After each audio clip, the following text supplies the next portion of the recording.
சூர்யா நடிச்சு சமீபத்தில் வெளியாயிருக்கிற கருப்பு திரைப்படத்தை பற்றி தான் பார்க்க போகிறோம். படத்துடைய ஆரம்பத்தில் கேரளாவை சேர்ந்த ஒரு நபர் தன் மகளோட மருத்துவ சேவைக்காக தன் மகளையும் அழைச்சிக்கிட்டு சென்னையை நோக்கி வராங்க. அப்படி சென்னைக்கு வர்றவங்க கையில் அந்த மருத்துவ சேவைக்காக பணத்தை கொண்டு வராம 60 சவரன் தங்க நகைகளாக கொண்டு வராங்க. சென்னையில் அவங்க வந்து இறங்கி கொஞ்ச நேரத்துக்கெல்லாம் அந்த தங்க நகைகள் ஒரு திருட்டு கும்பலால் திருடப்படுது. இதன் பிறகு அந்த தங்க நகைகள் இவங்களுக்கு திரும்ப கிடைச்சதா, அந்த பொண்ணுக்கு மருத்துவம் பார்த்தாங்களா, அடுத்தடுத்து என்னென்ன சம்பவங்கள் நடந்தது அப்படிங்கிறதெல்லாம் தான் இந்த கருப்பு திரைப்படத்தினுடைய மொத்த கதை.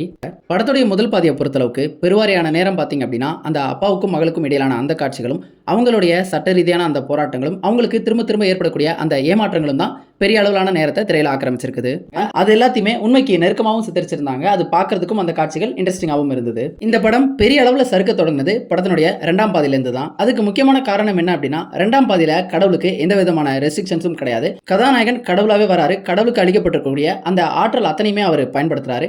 இதனாலேயே இந்த படத்தினுடைய சுவாரஸ்யம் அப்படிங்கிறது குறைஞ்சிக்கிட்டே வந்தது.